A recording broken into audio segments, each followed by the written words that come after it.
반갑습니다. 2021 날마다 성경 읽기와 함께하는 구역 공과 및 가정 예배입니다. 오늘은 시편 28편의 말씀을 가지고 하나님을 거부하지 말라라는 제목으로 함께 말씀을 나눕니다. 하나님을 향한 시편 저자의 신앙을 살피고 저자의 마음으로 시편을 읽으며 하나님과의 친밀감을 느끼게 하는 것이 이번 과의 목표입니다. 하나님께 간구하고 부르짖으면 내 기도에 응답하신다는 확신을 가지고 계십니까? 내가 기도할 때에 어떤 마음으로 하나님 앞에 서는지 생각하면서 오늘 말씀을 정리하도록 합니다. 먼저 말씀 함께 듣도록 하겠습니다. 시편 28편. 여호와여, 내가 주께 부르짖으오니 나의 반석이여, 내게 귀를 막지 마소서. 주께서 내게 잠잠하시면 내가 무덤에 내려가는 자와 같을까 하나이다. 내가 주의 지성소를 향하여 나의 손을 들고 주께 부르짖을 때에 나의 간구하는 소리를 들으소서. 악인과 악을 행하는 자들과 함께 나를 끌어내지 마옵소서. 그들은 그 이웃에게 화평을 말하나 그들의 마음에는 악독이 있나이다. 그들이 하는 일과 그들의 행위가 악한 대로 갚으시며 그들의 손이 지은 대로 그들에게 갚아 그 마땅히 받을 것으로 그들에게 갚으소서. 그들은 여호와께서 행하신 일과 손으로 지으신 것을 생각하지 아니하므로 여호와께서 그들을 파괴하고 건설하지 아니하시리로다. 여호와를 찬송하며 내 간구하는 소리를 들으심이로다. 여호와는 나의 힘과 나의 방패이시니 내 마음이 그를 의지하여 도움을 얻었도다. 그러므로 내 마음이 크게 기뻐하며 내 노래로 그를 찬송하리로다. 여호와는 그들의 힘이시요 그의 기름 부음 받은 자의 구원의 요새이시로다. 주의 백성을 구원하시며 주의 산업에 복을 주시고 또 그들의 목자가 되시어 영원토록 그들을 인도하소서. 아멘. 시편 28편을 읽으십시오. 일반적으로 어린아이는 멀리 생각하지 못하고 눈앞에 보이는 유익의 마음을 뺏기기가 일수입니다. 성숙하지 않았기 때문입니다. 육체적인 나이로는 성인이라 할지라도 신앙에 있어서는 어린아이인 사람들이 많습니다. 이들은 눈앞에 보이는 것들을 우선으로 생각하며 빨리 손에 쥘 수 있는 결과만을 추구합니다. 이들은 그리스도를 위해 받아야 할 고난은 피하려 하는 반면에 하나님의 복은 어떻게든 받아내려고 악다구니를 칠 정도입니다. 그러나 하나님께서 진정으로 자기 자녀들에게 바라시는 것은 하나님이 주시는 어떤 것을 받으려 하기보다 하나님 자신을 원하는 마음을 갖는 것입니다. 그런 마음이 있는 자라야 하나님을 자기 힘과 방패로 삼을 수 있습니다. 이것이 하나님을 의지하는 것입니다. 이렇게 하나님을 의지할 때 그의 마음에 기쁨과 찬송이 넘치게 되는 것입니다. 다윗이 여호와를 의지하여 그 마음에 기쁨과 찬송이 넘쳤다고 말한 곳은 어디입니까? 28편 7절입니다. 여호와는 나의 힘과 나의 방패이시니 내 마음이 그를 의지하여 도움을 얻었도다. 그러므로 내 마음이 크게 기뻐하며 내 노래로 그를 찬송하리로다. 아멘. 시편 28편은 개인적인 탄원시로 분류됩니다. 하나님을 향한 저자의 마음과 생각이 어떠한지 느끼고 내가 저자가 되어 시편을 읽고 묵상하도록 합니다. 1번. 시편 저자와 하나님 사이에 형성된 친밀감을 느낄 수 있는 표현을 찾아보고 나와 하나님과의 관계를 점검합니다. 시편 28편 1절로 3절 말씀을 참고해서 함께 살펴보겠습니다. 먼저 제가 말씀 읽어드립니다. 1절에서 3절입니다. 여호와여, 내가 주께 부르짖으오니 나의 반석이여 내게 귀를 막지 마소서. 주께서 내게 잠잠하시면 내가 무덤에 내려가는 자와 같을까 하나이다. 내가 주의 지성소를 향하여 나의 손을 들고 주께 부르짖을 때에 나의 간구하는 소리를 들으소서. 악인과 악을 행하는 자들과 함께 나를 끌어내지 마옵소서. 그들은 그 이웃에게 화평을 말하나 그들의 마음에는 악독이 있나이다. 아멘. 시편 28편의 저자인 다윗은 하나님을 향한 분명한 신앙이 있었습니다. 부르짖는 그의 기도는 하나님과 친밀한 관계가 어떠한지 잘 보여줍니다. 우리가 아는 것처럼 다윗은 말씀과 기도로 자신의 경건을 유지하였고 예배를 사모하였으며 하나님께서도 훗날 다윗의 장막을 다시 일으키겠다라 말씀하심으로 다윗과의 친밀한 관계를 드러내셨습니다. 시편 28편에서는 하나님을 향해 자신의 반석이라 고백함으로 얼마나 하나님을 깊이 신뢰하는지 드러냅니다. 실제 삶 속에서 하나님과 친밀하지 않으면 이렇게 고백하지 못할 것입니다. 또한 다윗이 주의 지성소를 향하여 손을 들고 하나님께 기도한다고 고백하는데 일반적으로 백성들은 두려움 때문에 하나님의 지성소 앞에 설 수 없습니다. 다윗은 지성소 앞에 서서 여호와 하나님을 찬양하고 기도하는 일이 기쁨이 되었습니다. 그에게도 하나님을 향한 두려움이 있었는데 이는 하나님께서 그의 기도에 응답하지 않으시면 자신은 죽은 자와 같다는 고백에 담겨 있습니다. 그런데 두려움에 대한 이러한 표현은 오히려 자신의 기도 응답에 대한 강한 확신을 드러내 보입니다. 주께서 잠잠하시면 자신이 마치 무덤에 내려가는 자와 같이 될까 한다며 드러내는 그의 두려움은 하나님께서 반드시 응답하실 것이라는 확신으로 들리기 때문입니다. 말씀과 기도를 가까이 하는 모습에서 하나님과의 친밀감을 짐작할 수 있습니다. 바울도 모든 성도가 하나님의 말씀과 기도를 통해 경건에 이른다 말하면서 우리로 말씀과 기도에 힘쓸 것을 권하고 있습니다. 하나님께서 우리에게 주신 기록된 말씀, 곧 성경은 하나님이 어떤 분이신지 알게 하고 기도를 통해 하나님과 더욱 가까워지게 합니다. 하나님을 사랑하는 사람은 말씀과 기도를 기쁨으로 누리며 이 세상을 살아가는 능력으로 사용합니다. 하나님과 더욱 친밀한 교제가 나타나길 원합니다. 2번.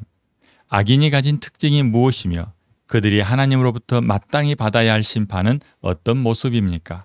우리에게 주는 교훈을 생각하며 살펴봅니다. 시편 28편 3절로 5절 말씀을 참고합니다. 말씀 읽어드립니다. 3절로 5절입니다. 악인과 악을 행하는 자들과 함께 나를 끌어내지 마옵소서. 그들은 그 이웃에게 화평을 말하나 그들의 마음에는 악독이 있나이다. 그들이 하는 일과 그들의 행위가 악한 대로 갚으시며 그들의 손이 지은 대로 그들에게 갚아 그 마땅히 받을 것으로 그들에게 갚으소서. 그들은 여호와께서 행하신 일과 손으로 지으신 것을 생각하지 아니하므로 여호와께서 그들을 파괴하고 건설하지 아니하시리로다. 아멘. 하나님을 향하여 탄원하는 시편의 저자의 눈에 비춰지는 악인의 모습을 살펴봅니다. 하나님으로부터 자신과 악인이 같은 취급을 받지 않게 해달라 하면서 그들은 이웃에게 화평을 말하지만 그 마음에 악독을 품었다 합니다. 악인은 그 마음에는 이웃을 향한 악한 계획이 가득하면서 입으로는 화평을 말하는 사람입니다. 5절에서는 이보다 더욱 근본적인 악인의 특징이 언급되고 있습니다. 그들은 여호와께서 행하신 일과 손으로 지으신 것을 생각하지 아니하므로 여호와께서 그들을 파괴하고 건설하지 아니하시리로다. 아멘. 악인은 여호와께서 행하신 일과 그의 손으로 지으신 것을 인정하지 않는 사람입니다. 곧 하나님의 주권을 인정하지 않고 창조주 되신 하나님을 생각과 말과 행동으로 부인하고 있는 사람이 악인입니다. 3절과 5절에서 말하는 악인은 하나님을 하나님으로 인정하지 않고 이웃을 향하여 악을 드러내는 사람입니다. 이러한 모습의 악이 우리 안에서도 발견되는지 살펴보기 바랍니다. 악인을 기다리는 것은 하나님의 심판입니다. 시편 저자는 4절에서 그들이 하는 일과 행위가 악한 대로 그들에게 갚으실 것을 간구합니다. 손이 행한 대로 갚아 마땅히 받을 벌을 받게 해달라는 기도는 장차 나타날 하나님의 심판을 생각나게 합니다. 한 번 죽는 것은 사람에게 정하신 것이고 그 후에는 심판이 있을 것입니다. 진리를 믿지 않고 불의를 좋아하는 모든 자는 심판을 받을 것이며 예수 그리스도의 재림과 함께 온 인류가 하나님 앞에서 목자 앞에선 양과 염소처럼 심판을 받을 것입니다. 우리는 누구도 피할 수 없는 하나님의 심판을 마음에 두고 생각하고 말하며 행동해야겠습니다. 3번. 강한 기도 응답의 확신이 어떤 방식으로 표현되는지 살펴보십시오. 나에게서는 하나님 여호와를 향한 찬양과 증거가 어떤 모습으로 나타나는지 찾아봅시다. 시편 28편 6절로 9절 말씀을 참고합니다. 말씀 읽어드립니다. 6절로 9절입니다. 여호와를 찬송하며 내 간구하는 소리를 들으심이로다. 여호와는 나의 힘과 나의 방패이시니 내 마음이 그를 의지하여 도움을 얻었도다. 그러므로 내 마음이 크게 기뻐하며 내 노래로 그를 찬송하리로다. 여호와는 그들의 힘이시요 그의 기름 부음 받은 자의 구원의 요새시로다. 주의 백성을 구원하시며 주의 산업에 복을 주시고 또 그들의 목자가 되시어 영원토록 그들을 인도하소서. 아멘. 하나님과의 친밀함이 저자의 행동으로 드러나는데 시편 28편에서는 세 가지 방식으로 저자의 삶에 나타납니다. 첫 번째 나타나는 행동은 하나님을 향한 찬양입니다. 자신의 간구하는 소리를 들으시는 하나님을 향한 감사는 찬양으로 표현됩니다. 하나님을 향하여 기도하고 응답하시는 하나님을 경험하는 사람은 누구나 감격과 감사 그리고 찬양으로 자신의 마음을 드러낼 것입니다. 두 번째, 하나님을 증거하여 모든 사람이 하나님 앞에 찬양하는 사람으로 서기를 권합니다.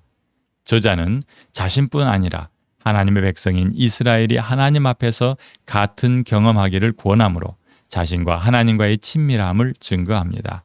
하나님을 경험한 사람만이 하나님을 증거하고 전하며 권할 수 있습니다. 마을로 뛰어가 예수님을 증거하였던 사마리아 여자를 생각하면 쉽게 이해할 수 있습니다. 세 번째, 이웃들을 위해 중재 기도자의 모습을 보입니다. 하나님과 친밀함을 누리는 사람은 주변 사람들을 바라볼 때 불쌍히 여기는 마음이 있어 그들을 위해 중재 기도자의 삶으로 바뀌게 됩니다.